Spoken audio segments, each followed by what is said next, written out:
Este es Paul Parada, un doctor boliviano que asegura haber auxiliado a un ser extraterrestre. La historia ocurre en septiembre del año 2019, durante los devastadores incendios que azotaron en el departamento de Santa Cruz. Paul, que es un médico de emergencia, tuvo un encuentro inesperado con un ser extraño que apareció de la nada. Paul se encontraba dentro de una casita haciendo guardia en un pueblo de una zona rural, y el pueblo grande más cercano estaba a 50 kilómetros. Alrededor de las 10 de la noche, cuando se encontraba fumando un cigarro afuera de la casa, vio que una persona de casi 2 metros de altura se viene acercando. Esta persona, además de alta, era de aspecto rubio, y el doctor creyó que era de Europa. Luego el doctor le ofreció ayuda, ya que el hombre tenía una herida en su brazo. Le invita a pasar y comienza a suturar la herida, pero es ahí que la historia da un giro inexplicable, cuando luego de hacerle una pregunta, el misterioso hombre le responde mentalmente. Este impactante testimonio y muchos otros más lo tenemos en la cuenta de TikTok Misterio Extraterrestre. Por el momento, veamos y escuchemos la historia que vivió el doctor Paul Parada.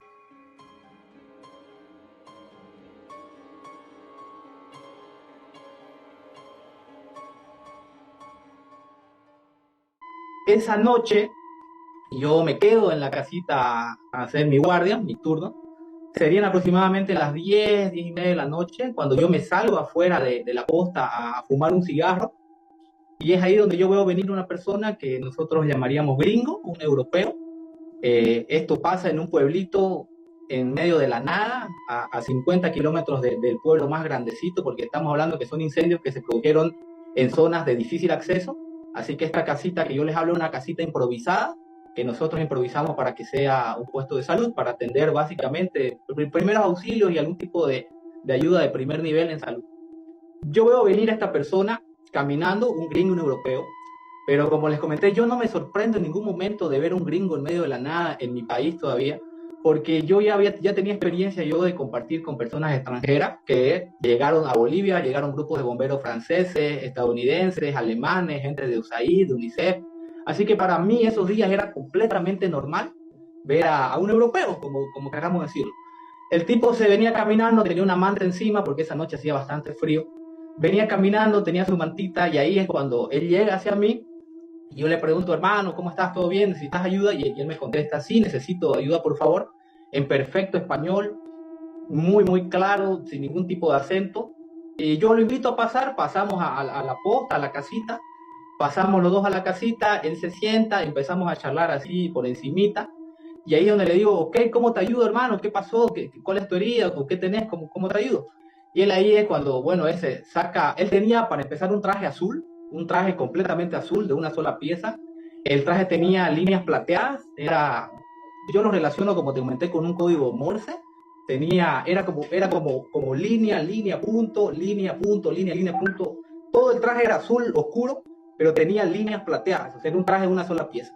Yo tampoco me asombro mucho porque yo dije, bueno, estos tipos, otra tecnología, quizás su traje es un traje antifuego, un traje de última tecnología para combatir incendios, así que bueno, dije, suerte de él, ¿no? Por tener un traje de esa característica.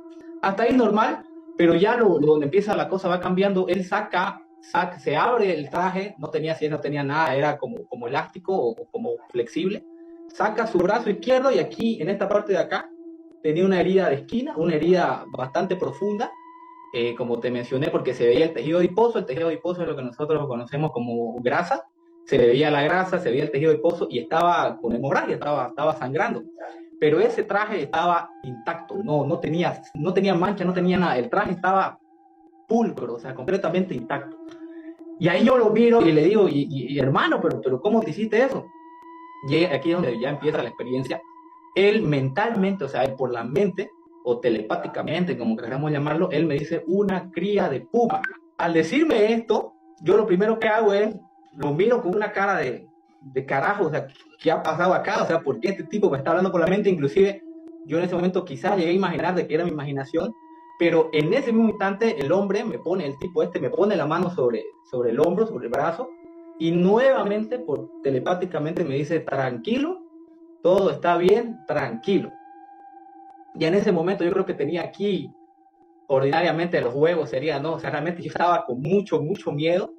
Y en ese momento, como te comenté, que yo realmente, no sé si tengo un bloqueo, pero me asusté mucho, o sea, realmente me asusté, un frío que me pasó por todo el cuerpo, por cada célula de mi cuerpo, yo creo sentí un frío, como un helado, o sea, estuve estupefacto, creo que esa es la palabra correcta para definir lo que yo sentí, o sea, estuve estupefacto, y lo único que hice ese momento fue, bueno, o sea, y casi temblando, porque yo sentía que hasta la quijada me temblaba, bueno, puse mi mente en blanco, lo más en blanco que pude, yo tenía mucho miedo de que el tipo pueda pensarlo o pueda leer lo que yo estaba pensando. Así que en ese momento, como te decía, yo pasé mucho flashback en mi mente, o sea, vi como toda mi vida en esos segundos que más o menos lo iba a atender.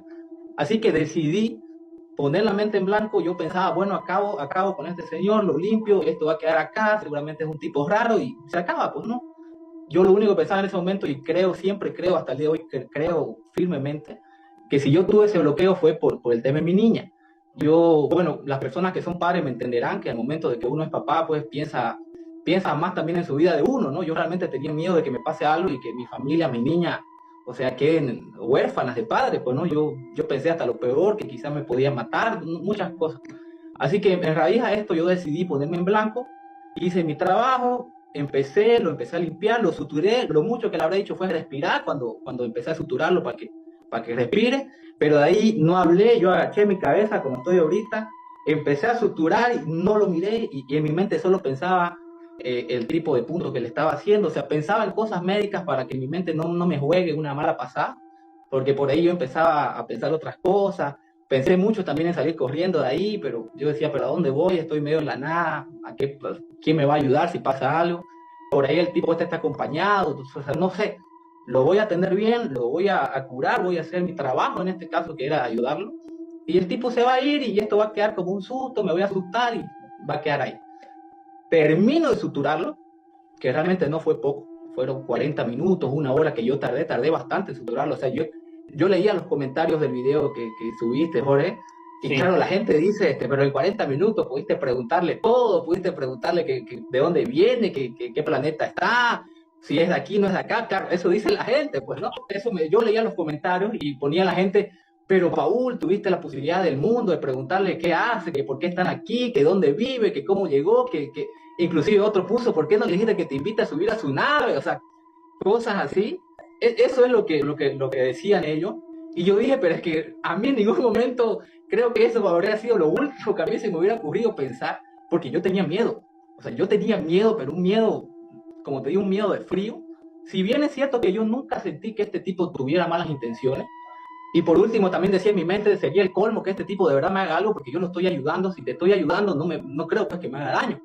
Así que hice mi trabajo, lo suturé, hice los puntos, le hice 8 puntos. Cuando terminé de suturarlo, le digo al señor, voy y traigo un botiquín pequeñito, saco agua oxigenada, povidona, gasas, le digo todavía, así te vas a curar, le muestro, te vas a limpiar la herida de esta manera, y en 8 días tenés que volver para ver si ya te voy a retirar los puntos, si seguís por aquí, le digo.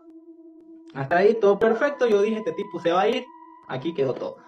Nos paramos y otra vez, y ahí él me habla en perfecto español, y me dice, me siento débil. Lo que a continuación vas a ver, que por favor no te asustes. Y ahí sí yo me cagué, o sea, yo ahí ya estaba yo pensando todo, o sea, lo peor, yo dije ahorita, ¿qué irá a pasar? O sea, yo decía en mi mente, ¿qué irá a pasar?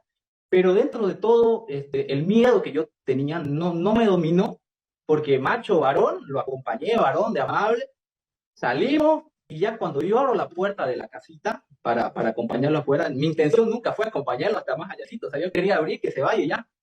Pero yo cuando abro la puerta, a unas 2 cuadras, estamos hablando de 200 metros, quizás menos de 200 metros, habían 2 seres, 2 pequeñitos, 2 personas chiquititas, lo que nosotros diríamos el gris o los grises convencionales, pero no eran grises. Yo nunca voy a olvidar su color, eran verde pálido, era un verde agua. Ese era su color. Tal como se ven los grises en foto, cabezoncitos, no tan exagerada la cabeza, así como a veces los dibujan. Era una cabeza ovalada, pero tampoco tan gigante. Eran de color verde pálido y tenían el mismo traje del señor, que era un traje azul completo, con botas negras. Y encima de ellos había una nave, no sé si extraterrestre, si humano o qué sería, completamente en silencio, no tenía ningún tipo de luces, pero se veía claramente unas 6 o 8 ventanas que tenía la nave. Y yo esto lo vi muy bien, era una noche bastante fría, pero en lugares así como yo te hablo, en un bosque seco chiquitano, La gente quiero que a veces entienda que no es un bosque que sea todo verde, todo vegetación, como un bosque de novela o de película. Este tipo de bosque en mi país es un bosque de árboles secos. O sea, la luna ilumina completamente eso, o sea, son árboles secos y se veía muy bien, se veía clarísima la nave, era grande y debajo de la nave, sobre la línea de los árboles, el árbol tendría unos 15 metros, 20, encimita estaba la nave, como te digo, en silencio total, todas las luces apagadas, no había nada, y debajo de eso habían dos seres chiquititos. Estos seres empiezan a caminar hacia el Señor, y yo creo que por inercia empecé a caminar con él también hasta que más o menos ya como que, o sea, huevón, volvete, o sea, como el instinto de supervivencia. Lo llevo hasta acompañar ahí, él me agradece, me dice todavía gracias Paul por mi nombre, yo nunca le mencioné mi nombre ni nada de eso, o sea, no tuve, yo cuántas veces hubiera querido también preguntarle cómo se llamaba o hacer mi hoja clínica, pues no, de atención, de paciente, la verdad, cómo se hace, pues no, pero no, realmente mi miedo fue mucho. El tipo caminamos, se acercan los seres, yo camino con él, cuando veo que ya estoy a una distancia relativamente cerca, yo, bueno, me vuelo y él me hace el gesto de Terminator, o sea, me hace, ok, así, y yo vuelco directo, yo lo único que miraba a la puertita, entro a la puertita, vuelvo a entrar a la casa, me siento y empiezo un rato todavía a frotarme la cara, empiezo a ver realmente que esté bien, agarro mi reloj y el celular y veo la hora y digo, o sea, para más o menos guiarme de no tener lapsos de hora o por ahí me secuestró o tenía algún tipo de adopción, como a veces dicen que pasa, pues, ¿no? Y veo que la hora coincide con lo que yo había atendido, faltaban 10 12 minutos para la medianoche, o sea, coincidía la hora con lo que yo tenía, y en ese momento yo me agacho, saco mi cajetilla de cigarro y empiezo a fumar como loco, temblando, porque yo estaba temblando de miedo. Empiezo a fumar como loco y no quise mirar las ventanas. Yo todavía me sentía como un poco exaltado porque sentía que mi frecuencia cardíaca estaba por las nubes, o sea, me sentía agitado. Empiezo a fumar y temblando de miedo y no quiero mirar las ventanas. No quiero mirar las ventanas, me agacho y estoy así, creo que habrá estado una hora y media fumando, agachado, y de ahí empiezo a caminar en ronda, empiezo a dar vueltas y a pensar, y ahí fue cuando digo, mierda, tengo gasas llenas de sangre extraterrestre aquí conmigo, tengo todo un charco aquí de las gasas que este señor ocupó, o sea, debo ser la primera persona del mundo que tiene sangre extraterrestre, pues, ¿no?